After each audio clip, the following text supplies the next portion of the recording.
Rain in Seoul doesn't wash anything away. It just makes the filth shine. Amara Kincaid stands on a rooftop in the Mireille Strip, her silhouette a jagged cut against the neon skyline. 6 months ago, she was the golden girl of the Federal Bureau. Today, she's a ghost with a price on her head. In her hand, a tablet flickers with a grainy live feed from a black site prison. She watches Ji-hoon Vale Park, the man she was hired to marry and the man she eventually destroyed. He sits in a concrete box, his once regal posture broken, his eyes staring at a wall that offers no mercy. A shadow passes his cell door. A tray slides through the slot.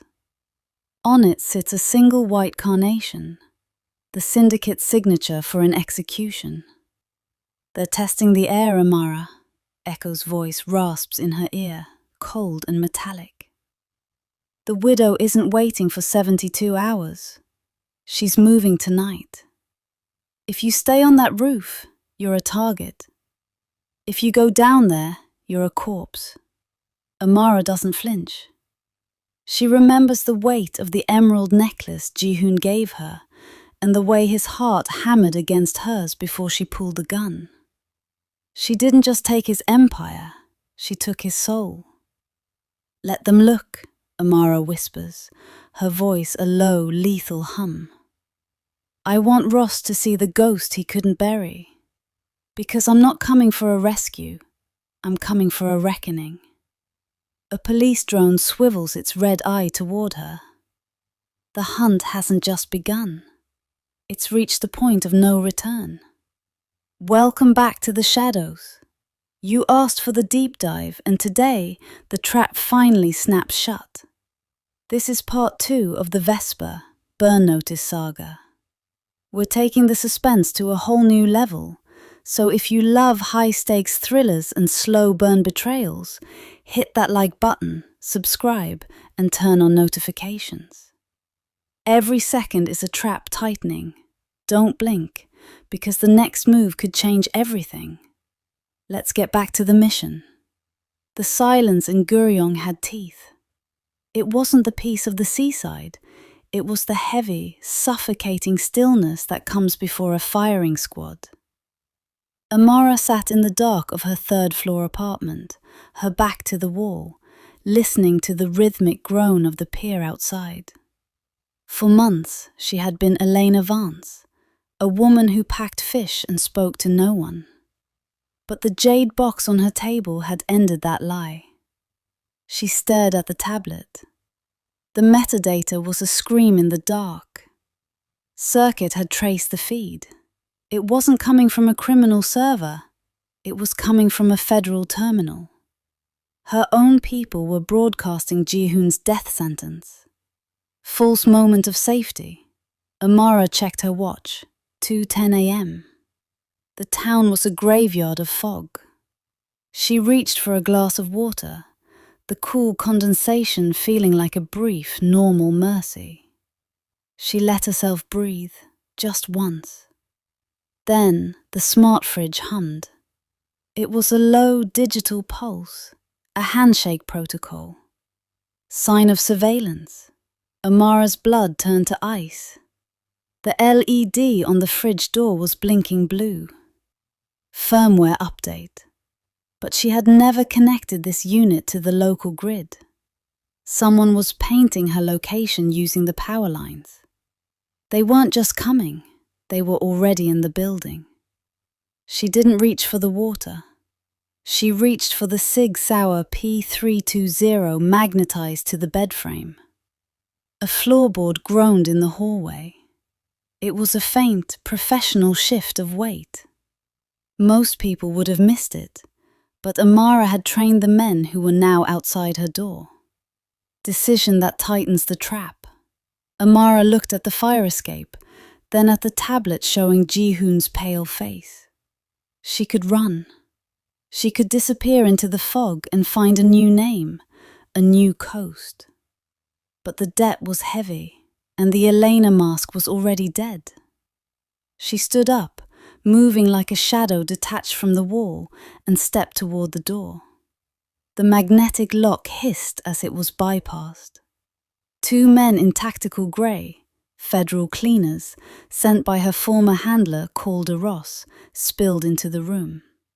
They moved in a synchronized sweep, rifles tracking toward the bed. Amara didn't give them a target. She surged from the darkness, driving her palm into the first man's throat with enough force to collapse his windpipe. As he went down, she pivoted, using his body as a shield while the second cleaner fired. Thwip, thwip, thwip. The suppressed rounds buried themselves in the first man's vest. Amara fired once. A clinical shot through the second man's eye. The room fell into a wet, heavy silence. Amara stood over the gasping survivor, her face lit only by the red glow of the tablet. She pulled the comms unit from his vest. "Ross," she said, her voice a jagged blade. "You should have sent more men." "Vesper," Ross's voice crackled back, sounding tired, almost disappointed. "You were always my favorite, but the Hanul file is being purged. You're on the burn notice, Amara. There isn't a safe harbor left for you. Give us the ledger keys, and the next team will be a sniper unit. I'll make it quick."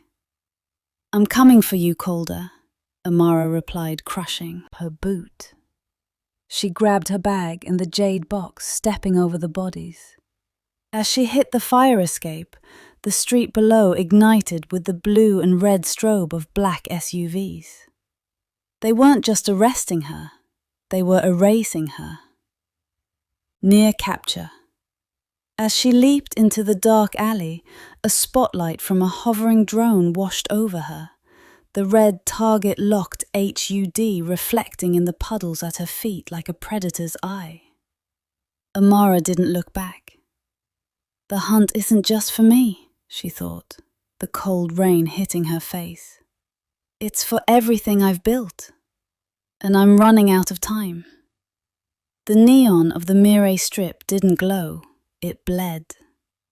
The humidity turned the air into a wet wool blanket, clinging to Amara's skin as she ducked into an alleyway that smelled of ozone and discarded dreams. Behind her, the drone's spotlight was a searching needle of white light, sweeping the street she had just vacated. She was moving through the blind spots, cracks in the city's surveillance grid that she had mapped out back when she was the one holding the leash. Amara slipped behind a stack of rusted shipping crates and pressed her back against a brick. For a moment, the roar of the drones faded, replaced by the muffled thumping of a bass line from a club 3 levels up. She checked the HK subcompact she'd stripped from the federal cleaner. The weight was familiar. The safety was off. She allowed herself 5 seconds to let her heart rate drop. Then, the hair on the back of her neck stood up. Sign of surveillance. It wasn't a camera. It was a feeling. The weight of a gaze that didn't come from a lens. In the reflection of a grease-stained puddle, she saw a shadow that didn't belong to the crates. It was tall, motionless, and perfectly positioned in her blind spot. "You're losing your edge, Vesper. I could have ended this before you smelled the rain." Amara spun, the HK leveled at the man's throat before the words had even fully hung in the air. Echo stood there, his charcoal overcoat draped over him like a funeral shroud. He didn't have a weapon drawn, but his hands were relaxed. The posture of a man who knew he didn't need to reach for a gun to be lethal. He was the ghost of the Gurion raid, a high-level enforcer of the Silent Hand who had vanished when the smoke cleared. "Echo," Amara hissed, her finger tightening on the trigger. "You're supposed to be at the bottom of the harbour. And you're supposed to be a hero with a medal, not a stray dog hiding in an alley," Echo replied, his voice a low, gravelly vibration. He took a slow step forward, ignoring the muzzle pointed at his heart. The feds didn't just burn you, Amara. They sold you. Ross and the widow are two sides of the same coin now. They're purging the old accord to build something far worse. Decision that tightens the trap. Amara had every reason to pull the trigger. Echo was a murderer, a professional tool of the syndicate she had sworn to destroy. But she looked at the tablet in her bag, the feed of Ji-hoon's bleeding shoulder, and she knew she couldn't break into a federal black site alone. To save the prince, she had to shake hands with the devil. "Why help me?" she asked, her voice dropping to a predatory whisper. "Because the widow doesn't believe in severance pay," Echo said, a dark humor flashing in his eyes. "And because Ji-hoon is the only one who knows the biometric sequence for the ledger's shadow tier. You want his soul. I want the keys to my freedom. A truce, Vesper, until the prince is out." Amara lowered the weapon, though she didn't holster it. "If you cross me, Echo, I won't arrest you. I'll bury you." "I'd expect nothing less," he murmured. He stepped back into the shadows, gesturing for her to follow. But as they moved deeper into the Mireille strip, Amara noticed a small black van trailing them 3 blocks back. Unmarked, its headlights off. Ross wasn't just hunting her anymore. He was watching her lead him right to the survivors. The trap wasn't behind her. It was the path she was currently walking. Betrayal. As they reached the entrance to the laundromat that hid Hae-jin's bunker, Echo's phone buzzed. He didn't look at it, but the blue light reflected in his eyes revealed a message in the Accord's encrypted cipher. "Package in sight, standing by." The descent into Hae-jin's bunker felt like entering the gut of a dying machine. The air was thick with the smell of overheated processors and the metallic tang of old solder. Hae-jin, the circuit, who had nearly died when Amara's team breached the glass heights, didn't look up from his monitors. The cyan glow of the screens turned his skin a sickly, translucent blue. "The ghost and the butcher walk into a bar," Hae-jin rasped, his fingers flying across a mechanical keyboard with a frantic, rhythmic clack, clack, clack. "Except there's no bar, and the ghost is the reason I have night terrors."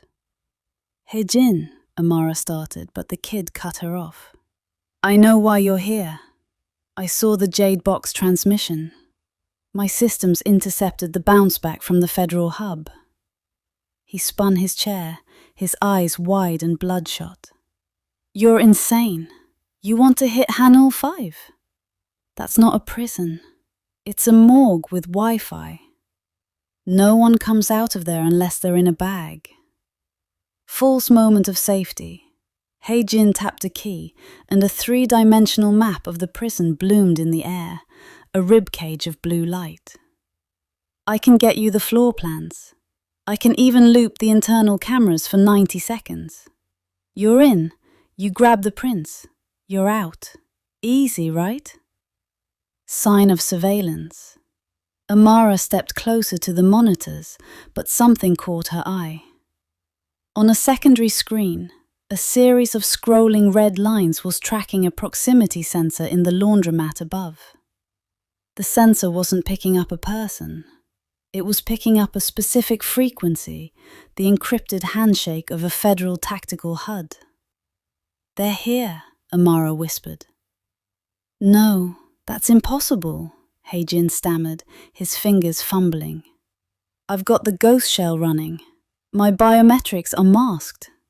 "They aren't looking for your face, Hae-jin," Echo said, his voice cold as he checked the slide on his weapon. "They're tracking the tablet. The Jade Box was a beacon from the start." Decision that tightens the trap.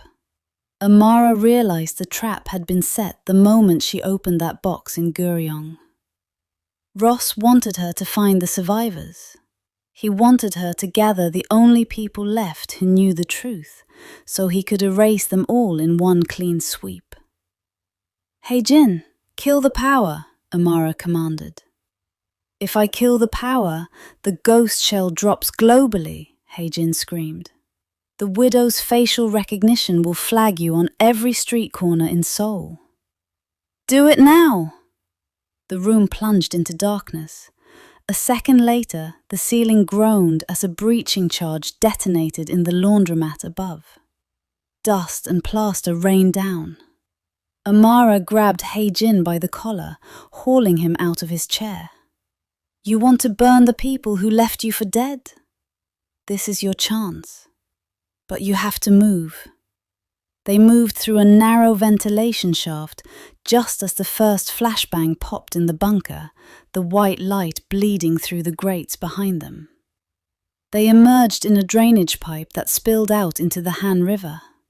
As they huddled in the freezing dark, Heijin's tablet beeped. A new message had appeared on the black ledger's shadow tier. A countdown that wasn't there before. Dangerous discovery. The countdown wasn't for Ji-hoon's execution. It was a synchronization timer for the ledger's self-destruct. If they didn't get Ji-hoon's biometrics within 48 hours, the money wouldn't just vanish. It would be rerouted to a private account in the Cayman Islands held under the name Calder Ross. Amara looked at Echo, then at the trembling tech genius. The mission had just changed. It wasn't a rescue anymore. It was a race against a man who had already won. 48 hours, Amara said, her voice hard. Let's go find a way into that morgue. The Beko Market District was a labyrinth of corrugated metal, hanging meat, and the constant rhythmic hiss of steam from industrial kitchens. It was the Hanul Accord's oldest territory, a place where the modern world's digital eyes were replaced by thousands of human ones.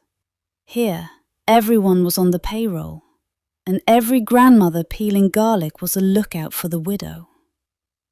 Amara moved through the crowd, her hand resting on the grip of the HK concealed beneath her heavy rain poncho. Beside her, Heijin looked like a rabbit caught in a snare, his eyes darting toward every passing security guard.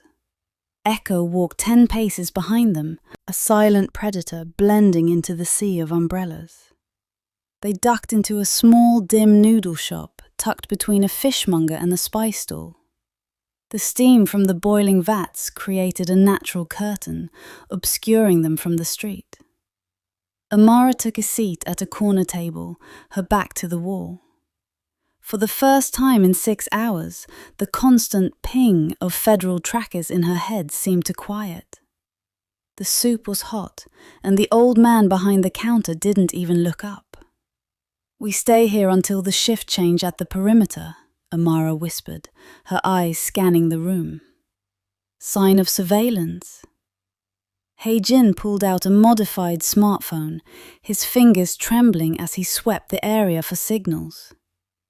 He froze. Amara, the shop's Wi-Fi router. It isn't broadcasting data. What is it doing? It's a localized sonar pulse, Heijin breathed, his face turning ashen. It's mapping the room. It's counting heartbeats. Decision that tightens the trap. Amara looked at the old man behind the counter. He wasn't cooking. He was watching a small screen hidden beneath the cutting board. He wasn't a shopkeeper. He was a spider. Out, now, Amara commanded. They burst through the back door just as 3 black vans screeched to a halt in the narrow alley. The market, once a place of commerce, transformed instantly into a kill zone. Metal shutters slammed down over shop fronts, trapping them in a narrow corridor of steel and concrete. Min Jung, the widow Park, appeared on a balcony overlooking the alley, her silk suit a jarring, brilliant white against the grime. She didn't have a gun. She held a megaphone. Vesper! Her voice boomed, echoing off the corrugated iron. You always were a romantic. You think saving my brother makes you the hero. He's the one who signed the orders for the Guryong massacre. You're trying to save a man who would have put you in a concrete barrel if you hadn't betrayed him first. Don't listen to her, Echo hissed, pulling a flash grenade from his coat. But He-jin stayed still, his gaze fixed on Min-jung. The words were a poison, seeping into the cracks of his already broken loyalty. He looked at Amara, really looked at her, and she saw the doubt take root. Betrayal. As Echo tossed the flash grenade to create a diversion, He-jin didn't run with them. He lingered for a split second too long, and Amara saw him drop a small encrypted transponder into a trash bin. He wasn't just running, he was leaving a trail. Hanul 5 sat on a jagged peninsula of black rock, lashed by the cold waves of the East Sea. It was a fortress of salt-stained concrete and automated turrets. This was where the Bureau sent the people they wanted the world to forget. Amara, Echo, and a sullen He-jin approached from the water, their black rib boat cutting through the surf like a knife. Amara's heart hammered against her ribs, not from fear, but from the looming collision with the man she had destroyed. False moment of safety. He-jin's hack worked. The automated turrets swiveled away, their red laser sights pointing harmlessly at the sea. The service hatch hissed open, admitting them into the dark, damp bowels of the prison's cooling system. They were inside. For 5 minutes, they were the only living things in the sector. 90 seconds until the next internal sweep, He-jin whispered, his voice echoing in the tunnel. Sign of surveillance. As they moved through the maintenance corridor, the lights overhead didn't flicker. They dimmed in the sequence. It was a rhythmic, pulsing countdown. The prison wasn't oblivious, it was breathing with them. It was a digestive tract, and they were the prey. Decision that tightens the trap. They reached cell block C. Amara saw the heavy titanium door of cell 8802. She could hear a low, rhythmic thumping from inside. The sound of someone hitting a punching bag, or perhaps just their own head against a wall. I'll hold the hallway, Echo said, his gun raised. Get him and get out. Amara keyed the override. The door slid back with a heavy, pressurized hiss. The man inside didn't look like a prince.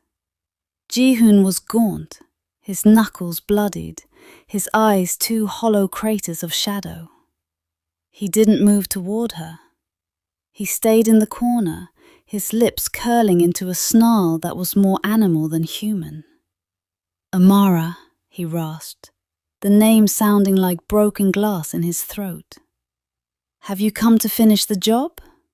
Or is there another gala you need a date for? We don't have time for this, Ji-hoon, Amara said, her voice breaking. She reached for his arm, but he lunged, his fingers locking around her throat with a strength born of pure, distilled hatred. You took everything, he screamed, slamming her against the concrete wall. My name, my family, my soul. You think a rescue makes us even? Near capture. In the hallway, the alarm finally tore through the silence. Not a siren, but a calm female voice over the intercom. Special Asset Vesper has entered the kill zone. Initiate protocol burn. Seal all exits. The heavy blast doors at both ends of the corridor began to drop. Echo fired at the mechanism, but it was too late. They were locked in a 10-foot square of concrete with a man who wanted them dead as much as the guards did.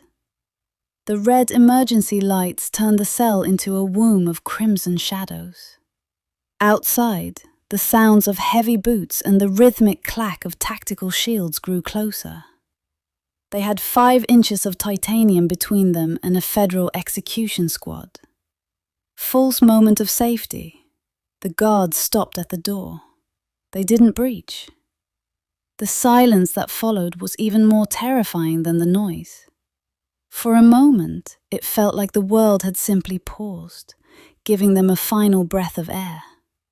"Why?" Ji-hoon whispered, his grip on Amara's throat loosening, though his hand remained there, trembling. "You could have just killed me at the gala. Why the cage? Why the lie?" Sign of surveillance. A small camera in the corner of the cell whirred. It wasn't the prison system. The lens was glowing violet, the signature of Hae-jin's remote hack. "Amara!" Hae-jin's voice came through the cell's intercom, sounding small and terrified. "Ross is on the other side of that door. He's patched into the speaker. He's listening to every word." Decision that tightens the trap. Amara looked into Ji-hoon's eyes. She knew Ross was listening. She knew the widow was likely watching the feed. If she told the truth, she was dead. If she lied, she lost Ji-hoon forever.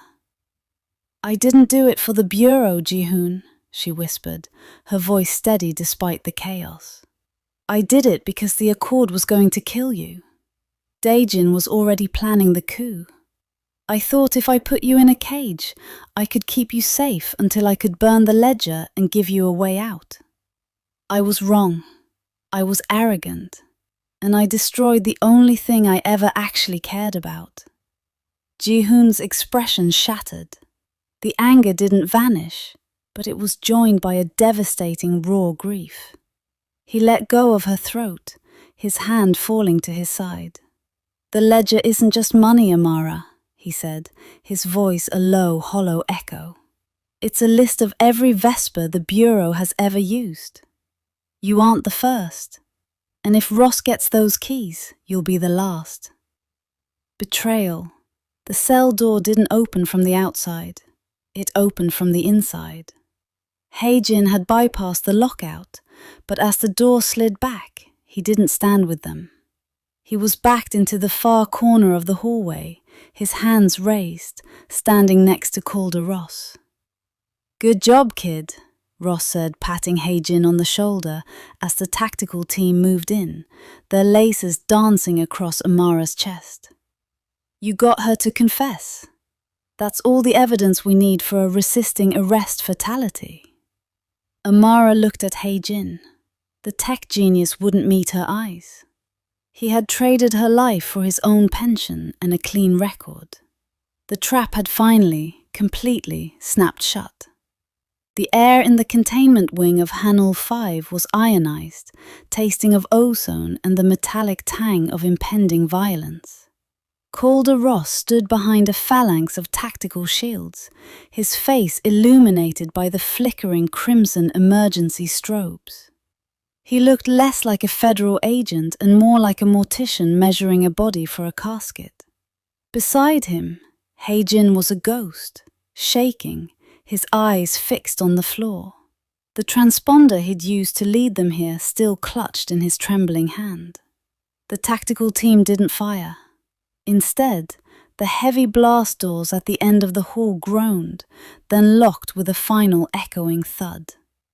"You've always been a creature of habit, Amara," Ross's voice echoed over the tactical comms. "You think every cage has a back door. But I built this one specifically for you. Stand down, and maybe Ji-hoon gets to live through the night in a padded cell." For a heartbeat, the laser sights on Amara's chest stilled. The guards hesitated, waiting for the order. It felt like a parley, a momentary suspension of gravity. Amara felt a vibration in her jaw, the bone conduction comms she thought had been fried during the infiltration. It wasn't a voice. It was a rhythmic tapping. Morse code. It wasn't coming from Echo or the Bureau. The frequency was shifting every millisecond, a signature she recognized from her days in the Seoul Underground. The widow. The spider from the market wasn't just watching. She was hacking the tactical team's HUDs. On the peripheral of Amara's vision, The HUD icons on the guards' helmets began to glitch, flickering from green authorized to red target. Amara didn't reach for her gun. She reached for Ji-hoon's hand. His skin was ice cold, his pulse thrumming like a trapped bird.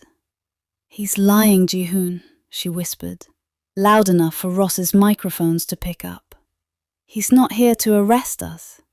He's here to erase the ledger and us with it." She looked directly into the camera lens in the corner. "Ross, if you kill me, the encryption on the ledger triggers a dead man switch. Every Vesper asset goes live on the dark web in 60 seconds. It was a bluff, a desperate, jagged lie. But it worked. Ross's eyes widened. He signaled for a hold. But in that moment of hesitation, the widow's interference hit its peak. The hallway's fire suppression system engaged, venting a thick, blinding cloud of halon gas. In the whiteout, chaos erupted. Echo opened fire, the muzzle flashes illuminating the mist in jagged bursts of light. Amara pulled Ji-hoon toward the ventilation shaft, but a tactical baton caught her across the ribs, sending her spinning. She felt a hand grab her collar. Ross. He wasn't waiting for orders anymore. His fingers dug into her throat, his face inches from hers. "The ledger doesn't matter if you're dead, Vesper. I'll take my chances with the fallout." Just as his grip tightened, a heavy shadow slammed into Ross. Ji-hoon, the prince, fought like a man with nothing left to lose, his movements raw and feral. In the confusion, Echo shoved a gas mask onto Amara's face and hauled her toward the service hatch. They tumbled into the darkness of the jagged cliffs outside, the freezing spray of the East Sea hitting them like a physical blow. They were out, but the Bureau was already launching drones into the black sky. They surfaced in the neon-soaked gutters of Gangnam, 3 ghosts drenched in salt water and betrayal. The high-rises loomed overhead like glass tombstones. They were in the heart of the enemy's territory, moving through the blind spots Amara had mapped years ago. Alleyways where the facial recognition cameras were perpetually malfunctioning thanks to local bribes. They found refuge in a bang, private room of a 24-hour PC cafe. The air was thick with the scent of cheap cigarettes and instant ramen. To the outside world, they were just 3 more exhausted gamers hiding from the dawn. Ji-hoon sat in the corner, staring at his hands, while Echo cleaned a wound on his shoulder. For the first time in 48 hours, there was no sound of sirens. Amara watched the reflection in the darkened computer monitors. A young man 3 booths down wasn't playing a game. He was typing in a command line interface that looked identical to the Bureau's internal tracking software. He looked up, his eyes meeting Amara's in the glass. He didn't look away. He nodded, a silent, terrifying acknowledgement. The Bureau hadn't lost them. They were herding them. "We need the ledger keys," Amara said, her voice a low rasp. "Jin didn't just betray us. He took the secondary decryption drive. He's heading for the Blue House." "It's a suicide mission," Echo muttered. "No," Ji-hoon said, standing up. His voice had regained its royal steel. "He's going to the widow. He thinks she can protect him from Ross. He's wrong. She'll use him to rewrite the ledger, then she'll discard him." Amara realized the only way to get the drive was to walk directly into the widow's web at the Becco market, this time through the front door. She decided to use herself as bait, sending a clear text message to Ross's private line. "I have the decryption key. Meet me where the spider eats." As they prepared to move, Echo stopped Amara by the door. "You're going to give him the ledger to save Ji-hoon, aren't you?" "I'm going to end this, Echo." "That's not what I asked." Echo's hand hovered over his sidearm. I was sent to ensure the ledger stayed out of Bureau hands, Amara. If you hand it to Ross, I have orders to terminate you both. The alliance wasn't just fraying, it was a noose. The final confrontation took place in the rooftop garden of the Hannul corporate tower, overlooking the burning lights of Seoul. The wind howled through the architectural steel, sounding like the screams of the people the Accord had crushed to build this empire. The widow was there, draped in black silk, standing next to a bruised and terrified Hae-jin. Ross arrived moments later, flanked by a cleaner squad, men with no badges and no mercy. For a few minutes, the three powers of Seoul stood in a perfect, lethal triangle. No one fired. The city below continued to hum, oblivious to the fact that its fate was being decided on a patch of manicured grass. The sky above them wasn't empty.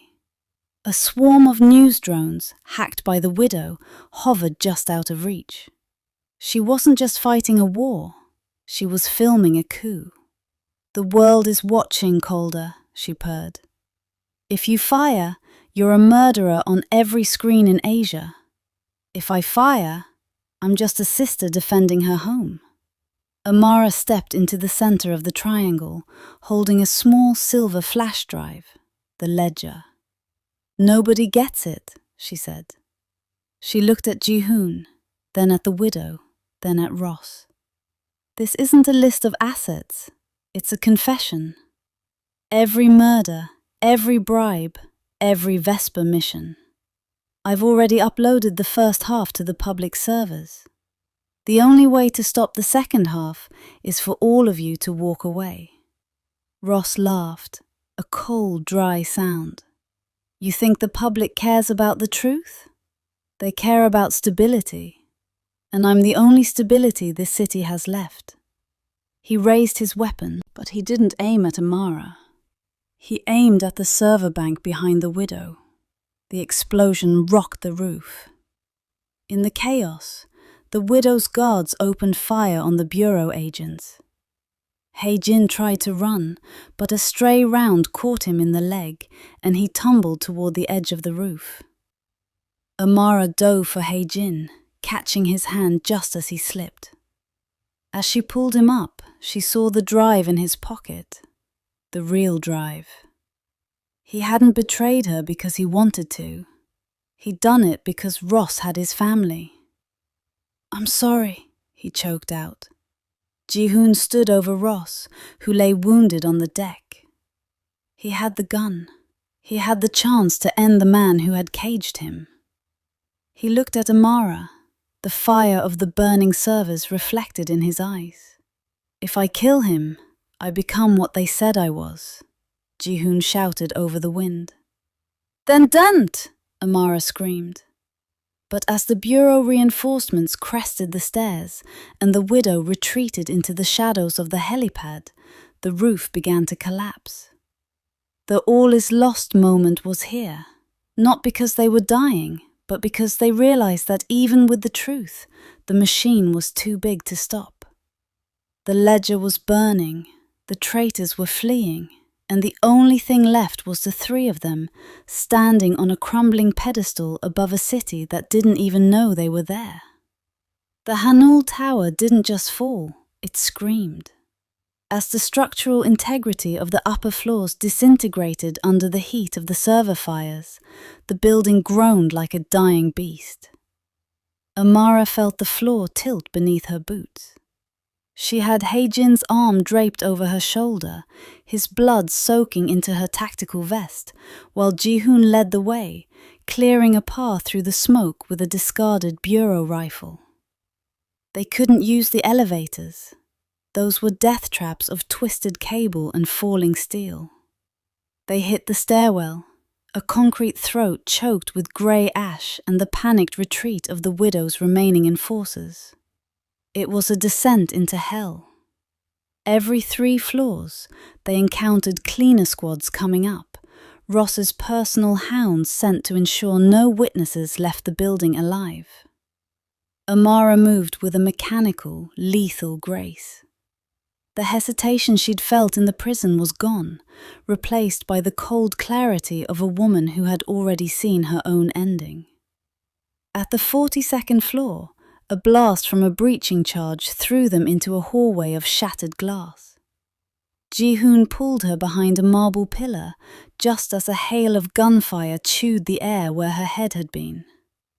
"We're not going to make the lobby," Ji-hoon shouted over the roar of the fire. "We don't need the lobby," Amara gasped, pointing toward the floor-to-ceiling windows. Outside, the maintenance cranes used for cleaning the glass were still docked. It was a madness born of necessity. They smashed the glass and stepped out onto the narrow, swaying metal platform, suspended 800 feet above the sole pavement. As the crane began its slow mechanical crawl downward, the top 5 floors of the tower blossomed into a fireball. The shockwave nearly sent them over the edge, but Amara held on to Hae-jin and Ji-hoon held on to her. In the flickering light of the explosion, she saw the Bureau's black helicopters circling like vultures, their searchlights cutting through the soot. They weren't out yet, but for the first time, they were moving down. The safe house was an abandoned shipping container in the rusted graveyard of the Incheon docks. It smelled of salt, diesel, and the iron tang of Hae-jin's bandages. Outside, the rain was a relentless grey curtain, washing the soot of the city into the sea. Inside, the silence was heavier than the gunfire had ever been. Hae-jin was stable, drifting in a fever dream on a pile of moth-eaten blankets. Amara sat by the small kerosene heater, the silver drive, the real ledger, resting in her palm. It looked so small for something that had cost so many lives. Ji-hoon approached her, his movements stiff. He sat across from her, the light of the heater carving deep shadows into his gaunt face. "You could have left me in that cell, Amara. You could have taken the drive and disappeared. Why did you come back?" Amara looked at him, and the Vesper mask finally cracked. "Because I spent 5 years pretending I didn't have a soul, Ji-hoon. I thought if I could save the one person who knew who I was before the Bureau took me, maybe I could find a way back to that girl." "There is no way back," Ji-hoon said softly, reaching out to touch her hand. "But there is a way forward. If we release this, the Bureau will fall, but so will the Accord. There will be nowhere for us to hide. Not in Korea, not anywhere." "Then we don't hide," Amara replied, her voice turning to flint. "We finish it. Ross isn't going to stop until he has this drive. He's at the Namsan uplink facility. That's where the Bureau's heartbeat is. If we inject the ledger there, it doesn't just go to the news. It wipes their entire infrastructure. It deletes every asset, every file, every trace of us." They stayed like that for an hour, 2 ghosts sharing a final moment of warmth before the cold took them again.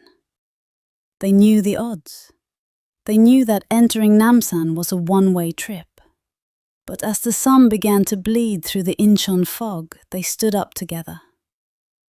The Namsan facility sat atop the mountain like a crown of thorns, its needles of steel reaching for the storm clouds. The security was absolute. Biometric scans, thermal sensors, and a kill-on-sight order for anything that breathed. Amara and Ji-hoon didn't use stealth. They used the chaos of the city's collapsing infrastructure. Using the Widow's hijacked frequencies, Amara flooded the facility's sensors with ghost signals, a digital phantom of an invading army. While the guards scrambled to the perimeter, she and Ji-hoon breached the server core from the ventilation shafts. They found Calder Ross in the heart of the machine. He wasn't hiding, he was waiting. He stood in the center of a glass-walled server room, surrounded by the humming brains of 1,000 digital spies. "You're late, Vesper," Ross said, his voice amplified by the room's acoustics. He held a detonator. "I've rigged the core. You upload that drive and this whole mountain goes up. I'd rather be a martyr for a dead agency than a prisoner of a scandalized one." Amara stepped forward, the drive held high. "Then let's burn together, Calder." She didn't hesitate. She slammed the drive into the terminal. The screens in the room went white. A cascade of data, names, faces, bank accounts, execution orders began to stream across the glass. It was the death of an empire in real time. Ross roared, lunging for the detonator, but Ji-hoon was faster. He tackled Ross through the glass wall, the two men crashing into the cooling vats below. Amara watched the progress bar. 98%. 99%. 100%. System deleted. The alarms changed tone. The facility began to vent high-pressure steam. Amara ran to the edge of the cooling vat. Ji-hoon was standing over a broken Ross, his hands bloody, his face expressionless. "It's over," Amara whispered. The mountain didn't explode. Ross had been bluffing, a final play of a desperate man. But the bureau was gone. On every television in Seoul, on every smartphone in the country, the truth was pouring out. The names of the politicians, the crimes of the Accord, and the face of Calder Ross were everywhere. 6 months later, a small cafe in a quiet corner of Jeju Island. A woman with short, dark hair sat at a table overlooking the sea. She didn't have a phone, a tracker, or a name. Across from her, a man with scarred knuckles placed 2 cups of coffee on the table. He didn't say a word, but the way he looked at her was enough. In the distance, a news report on a discarded tablet mentioned the complete restructuring of the National Intelligence Agency. The Vesper program was officially listed as a myth, a ghost story from a darker time. Amara took a sip of her coffee and looked out at the horizon. The web was broken. The spider was gone. For the first time in her life, she wasn't a weapon. She was just a woman watching the tide come in.